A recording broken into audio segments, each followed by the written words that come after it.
সিনেমাটি শুরু হয় লুই জাই নামের এক মহিলার সাথে পরিচয়ের মাধ্যমে, যিনি একজন বিখ্যাত আইনজীবী হিসেবে পরিচিত এবং সে তার প্রতিটি কেসে জয়ের জন্য বিশ্ববিখ্যাত। একদিন তিনি মিস্টার ঝাও নামের একজনকে সাহায্য করেন এবং কৃতজ্ঞতা স্বরূপ তিনি লুইকে রাতের খাবারের জন্য আমন্ত্রণ জানান। কথা বলার সময় ঝাও অবাক হন যে লুই অত্যন্ত বুদ্ধিমতী এবং সুন্দরী হওয়া সত্ত্বেও এখনো কেন অবিবাহিত।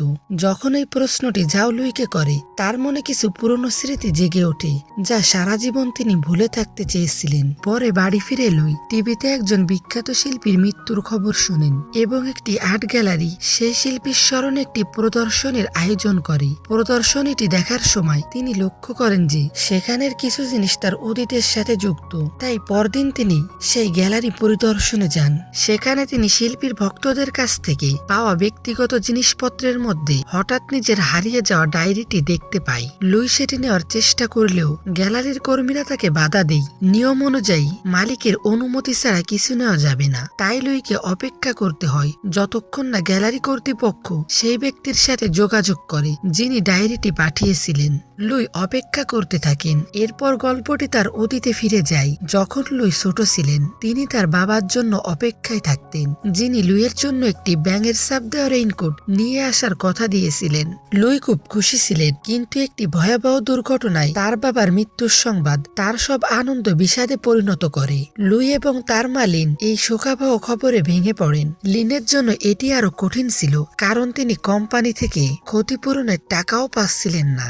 লিন সিদ্ধান্ত নেন যে পাওনা আদায়ের জন্য তিনি তার স্বামীর বসের কাছে যাবেন। পরের দিন লুই এবং তার মা কোম্পানির মালিকের বাড়ি যায়। লুইয়ের মা ভেতরে যায় আর সে মায়ের জন্য বাইরে অপেক্ষা করে এবং লুই একটি ফ্রগি স্টিকারের দিকে তাকিয়েছিলেন। তখনই ঝাউন নামে একজন ছেলে তার কাছে আসে এবং তার পরিচয় দেয় সে ছিল তার বাবার বসের ছেলে। সে লুইকে খেলার আমন্ত্রণ জানায়, কিন্তু কিছু দুষ্টু ছেলে সেখানে সমস্যা তৈরি করলে পরিস্থিতি খারাপ হয়। লুইয়ের মা দ্রুত এসে তাকে বাড়িতে নিয়ে যান এবং উনের সাথে মেলামেশা করতে নিষেধ করেন, কারণ তারা তাকে কোনো ক্ষতিপূরণই দেয়নি এবং লুইয়ের মায়ের সাথে তারা খারাপ ব্যবহার করে।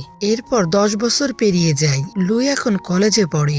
স্কুলের র্যাঙ্কিং বোর্ডে নিজের রেজাল্ট দেখে তিনি চমকে যান। কলেজের নতুন ছাত্র উন প্রথম স্থান অধিকার করেছে এবং লুই সে সব সময় সেরা 10-এর মধ্যে থাকতেন। সে এবার 11তম স্থানে নেমে গেছে। তার মা এতে মোটেও খুশি হননি এবং পড়াশোনায় অবনতির জন্য তাকে বকাঝকা করেন। পরদিন স্কুলে উন সব ছাত্রছাত্রীদের উদ্দেশ্যে অনুপ্রেরণামূলক বক্তব্য দেয়। ভিড়ের মধ্যে থাকা লুই তার দিকে এক দৃষ্টিতে তাকিয়ে থাকেন। তিনি কল্পনাও করেননি যে শৈশবের সেই ছেলেটিকে আবারও দেখতে পাবেন। সেই দিন থেকে লুই গোপনে উনের উপর নজর রাখতে শুরু করেন।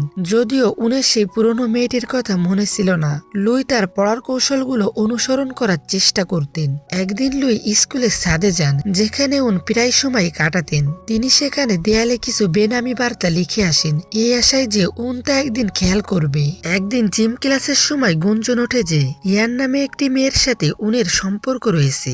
যদিও লুইয়ের বন্ধুরা ভাবত তারা খুব ভালো বন্ধু, কিন্তু এসব শুনে লুই বিচলিত না হওয়ার চেষ্টা করে এবং বন্ধুদের সাথে দৌড়ানোর অনুশীলনে মন দেয়। হঠাৎ একটি ঘটনা ঘটে। তার বন্ধু, যার নাম জেনুয়েনরু, দুর্ঘটনাক্রমে সে মাঠে পড়ে যায়, যেখানে তার গলার হাড়টি হারিয়ে যায় এবং সে আতঙ্কিত হয়ে পড়েন। লুই তাকে শান্ত করার চেষ্টা করেন এবং মাঠ থেকে সরিয়ে নেন। ঠিক সেই সময় উন সেখানে হাজির হয়ে ওয়েন্ডুর হারিয়ে যাওয়া হাড়টি ফিরিয়ে দেয়, যা সে মাঠেই পেয়েছিল। কিছুদিন পর লুই আবার স্কুলের ছাদে যান এবং অবাক হয়ে দেখেন যে উন সেখানে তার লেখার উত্তর দিচ্ছে। উনের চলে যাওয়ার পর লুই দ্রুত গিয়ে সেগুলো পড়েন এবং পাল্টা উত্তর দিন। এভাবেই প্রতিদিন ছাদে বার্তার আদান প্রদান চলতে থাকে। যদিও উন জানতেন না যে এর পেছনে লুই আছেন, কিন্তু লুই উন সম্পর্কে সবকিছুই জানতেন। সে কিভাবে কি করে তার জীবনের শুরু থেকে শেষ পর্যন্ত লুই জানতেন এবং সবসময় তার কাছাকাছি থাকার চেষ্টা করতেন। একবার স্কুলের সাংস্কৃতিক অনুষ্ঠানের জন্য লুই এবং তার বন্ধুরা রিহার্সাল করছিলেন। ড্রেস রিহার্সালের সময় লুইকে একটি গাছের পোশাক পরতে হয়েছিল। এই সাংস্কৃতিক অনুষ্ঠানের মূল গায়িকা ছিলেন ইয়ান এবং যখন ইয়ানের গান গাওয়ার পালা আসে, সে উনকে পিয়ানো বাজাতে অনুরোধ করে, যা দেখে লুই ঈর্ষান্বিত হয় এবং শিক্ষককে নতুন গায়িকা বেছে নিতে বলেন। শিক্ষক তার চালাতে রাজি হন এবং ইয়ানের বদলে তাকেই গান গাইতে বলেন। দুর্ভাগ্যবশত তার কণ্ঠ ভালো না হয় সবাই হাসাহাসি করে, যার ফলে তাকে আবারও গাছের চরিত্রে ফিরে যেতে হয় আর ইয়ানই মূল গায়িকা হিসেবে থেকে যায়। অনুষ্ঠানের শেষে লুইয়ের বন্ধু ওয়েন্ড্রু হঠাৎ সবার সামনে উনকে প্রপোজ করে এবং তার মনের কথা প্রকাশ করে। উন শুধু মৃদু হেসে ইয়ানের সাথে চলে যায়। লুইয়ের বন্ধুরা ওয়েন্ড্রুর সাহসিকতার প্রশংসা করে। লুই তার বন্ধুকে বলে, তোমার কি খারাপ লাগছে না? সে বলে যে তার খারাপ লাগছে না, কারণ সে তার মনের কথা বলতে পেরেছে। লুই অবাক হন, কারণ তিনি নিজের অনুভূতিগুলো এতদিন লুকিয়ে রেখেছিলেন। পরের ক্লাসে লুই তার ডায়েরিতে নিজের হৃদয়ের কথা লিখে রাখেন, কারণ উনের সাথে তার মিলনের সম্ভাবনা তিনি দেখছিলেন না। হঠাৎ বৃষ্টি শুরু হলে লুই ছাদে যান তাদের লেখাগুলো দেখতে, কিন্তু বৃষ্টিতে সব লেখা ধুয়ে যাওয়ায় তিনি খুব বিষণ্ণ বোধ করেন। তখন উনও সেখানে আসেন এবং লেখাগুলো মুছে গেছে দেখে মন খারাপ করেন। লুই দেয়ালের আড়ালে লুকিয়ে থাকেন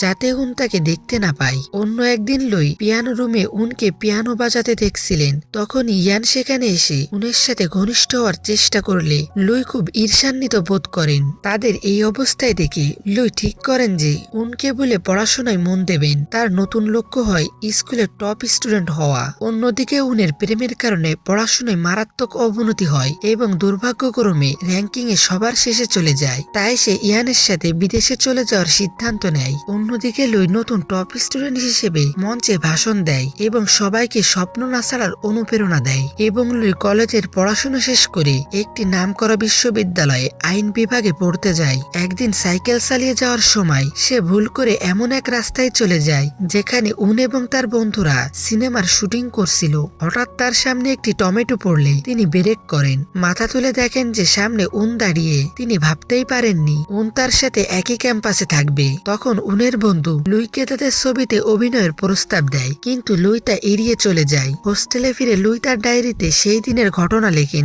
এবং উনের সাথে দেখার পর তার মিশ্র অনুভূতির কথা জানান। পরের দিন ক্যাফেটেরিয়ায় লুইয়ের সাথে মিংরুর দেখা হয়। মিংরু তাকে তাদের টেবিলে বসার আমন্ত্রণ জানায়, যেখানে উনও ছিল। প্রথমে লুই তাকে না চেনার ভান করলেও পরে স্বীকার করেন যে তাকে ইয়ানের বয়ফ্রেন্ড হিসেবে তার মনে আছে। উন জানায় যে ইয়ানের সাথে তার ব্রেকআপ হয়ে গেছে, যা শুনে লুই মনে মনে খুব খুশি হন এবং তিনি মিংরুর ছবিতে অভিনয়ের প্রস্তাব গ্রহণ করেন, কারণ সেখানে উনও অভিনয় করছিল। একদিন লুই এবং উন ক্লাস করছিলেন এবং শিক্ষক তাদের প্রফেশনাল মক ট্রায়াল অর্থাৎ কাল্পনিক আদালত বানিয়ে প্র্যাকটিস করতে বলা হয়। লুই বাদী পক্ষের উকিল এবং উন বিবাদী পক্ষের উকিল সাজেন। লুই অত্যন্ত দক্ষতার সাথে যুক্তি তুলে ধরেন যা তার বাবার সাথে ঘটা ঘটনার সাথে মিলে যাচ্ছিল। তার যুক্তির কাছে উন নির্বাক হয়ে যায় এবং তার বুদ্ধিমত্তায় মুগ্ধ হয়। সেদিন সন্ধ্যায় লুই একটি দোকানে পার্ট টাইম কাজ করছিলেন। উন সেখানে এসে অনেক খাবার অর্ডার করে যাতে লুইয়ের বোনাস বেড়ে যায়। কাজ শেষে উন তাকে বাড়ি পৌঁছে দেয়। পথে উন তাকে এই পরিশ্রমের কাজ ছেড়ে দিতে বললেও লুই রাজি হননি, কারণ তার নিজের খরচ চালাতে টাকার প্রয়োজন ছিল। কিছুদিন পর লুইয়ের রুমমেট একটি বারে গিয়ে বিপদে পড়লে লুই এবং উন সেখানে গিয়ে তাকে উদ্ধার করেন। পালানোর সময় বৃষ্টি শুরু হলে তারা এক জায়গায় আশ্রয় নেন। সেখানে উন তাকে কাজ ছাড়তে বলার জন্য ক্ষমা চান এবং তার হাই স্কুলের দিনগুলোর কথা শেয়ার করেন। উন স্কুলের ছাদে বার্তার আদান প্রদান এবং সেই রহস্যময়ী মেয়েটির কথা বলেন যাকে উন ইয়ান বলে সন্দেহ করতেন, কিন্তু পরে তিনি জানতে পারেন যে সে ইয়ান ছিল না। লুই সব শুনলেও স্বীকার করতে পারেননি যে সেই মেয়েটি আসলে লুই ছিলেন। পরদিন বৃষ্টির কারণে ক্লাস বাতিল হলে উন লুইয়ের সাথে দেখা করতে যায়। লুই তাকে ক্যাম্পাসের সামনে অপেক্ষা করতে বলেন। লুই ইচ্ছে করে ছাতা ফেলে যায় যাতে উন তাকে চিনতে না পারে, তবুও উন তাকে চিনে ফেলে এবং সেই ফ্রগি রেইনকোটটি দেয় যা তার বাবা তাকে দেওয়ার প্রতিশ্রুতি দিয়েছিলেন। এতে লুই খুব আনন্দিত হন। শুটিং এর জন্য তারা একটি দ্বীপে যায়। ফেরার সময় বাসে লুই উনের পাশেই বসেন এবং তাকে জিজ্ঞেস করেন তার রৌদ্রোজ্জ্বল নাকি মেঘলা নাকি বৃষ্টির দিন পছন্দ। উন তার সেই ছাদের কথা মনে করিয়ে বলেন তার বৃষ্টির দিনই পছন্দ। তখন লুই বুক ভরা সাহস নিয়ে উনের হাত ধরে এবং সব সত্য বলে দেয়। সব শুনে উনও বলেন যে সে যাকে এতদিন খুঁজছিলেন তাকে অবশেষে খুঁজে পেলেন। সেই থেকে তারা ডেটিং শুরু করেন। বাড়ি ফিরে লুই দেখেন যে তার মা খুবই খুশি, কারণ তিনি উনের বাবার বিরুদ্ধে আইনে লড়াইয়ে জেতার মতো প্রমাণ জোগাড় করতে পেরেছেন। লুই তার বাবার বিচার পাওয়ার খবরে খুশি হলেও উনের সাথে তার সম্পর্কের ভবিষ্যৎ নিয়ে চিন্তিত হয়ে পড়েন। পরদিন তারা তাদের পুরনো স্কুলে যান এবং স্কুলের ইউনিফর্ম পরে পুরনো স্মৃতি ফিরিয়ে নিয়ে আসে। ছাদে গিয়ে তারা একে অপরকে কখনো না ছেড়ে থাকার প্রতিশ্রুতি দেয়। কিছুদিন পর উন তার পারিবারিক সমস্যার কারণে ক্যাম্পাসে আসা বন্ধ করে দেয়। খবর আসে যে উন ক্যাম্পাসে তার ক্ষমতার প্রভাব অপব্যবহার করেছেন।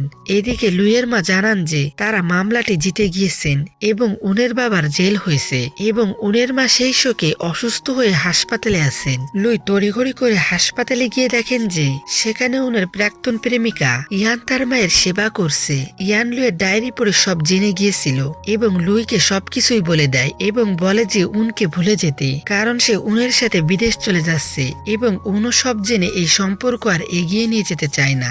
লুই ভেঙে পড়েন এবং উনকে ছেড়ে এগিয়ে যাওয়ার সিদ্ধান্ত নেয়। এরপর গল্প আবার মুভির শুরুতে ফিরে আসে, যেখানে আমরা সেই ডায়েরি সম্পর্কে জেনেছিলাম। অবশেষে গ্যালারি কর্তৃপক্ষ লুইকে তার ডায়েরিটি ফিরিয়ে দেয়। ডায়েরিটি খুলে তিনি অবাক হন যে উন সেখানে তার সমস্ত অনুভূতির কথা লিখে রেখেছে। ইয়ানি সেই ডায়েরিটি উনকে দিয়েছিল। উন ডায়েরিটি পড়ে বুঝতে পারেন লুই তাকে কতটা ভালোবাসতেন। উন সেখানে লিখেছিলেন যে সেও তাকে ভালোবাসে এবং জেনে শুনেই লুইয়ের বিশ্ববিদ্যালয়ে ভর্তি হয়েছিলেন শুধু তার কাছে থাকার জন্য। সে আগে থেকেই তার সম্পর্কে সব জানতো, কিন্তু পারিবারিক সমস্যার কারণে লুইয়ের থেকে দূরে সরে গিয়েছিলেন যেন তার কোনো বিপদ না হয়। উন সবসময় লুইয়ের খবর রাখতেন এবং সে এখন একজন বিশ্ববিখ্যাত আইনজীবী, তাও সে শুরু থেকেই জানতো। মুভিটির শেষে দেখা যায় উন গ্যালারির সামনে লুইয়ের সাথে দেখা করছেন। লুই সেই পুরনো প্রশ্নটি আবারও করেন এবং উন উত্তর দেন যে তিনি বৃষ্টির চেয়েও লুইকে বেশি ভালোবাসেন। তারা দুজনই আবার একত্রিত হয় এবং এখানে এই মুভিটি শেষ হয়। এই গল্প আমাদের শেখায় যে ভালোবাসা সব বাধা জয় করতে পারে এবং দুজনেরই যদি সদিচ্ছা থাকে তবে সব সমস্যা কাটিয়ে ওঠা সম্ভব। বন্ধুরা, আপনারাও কি তাই মনে করেন?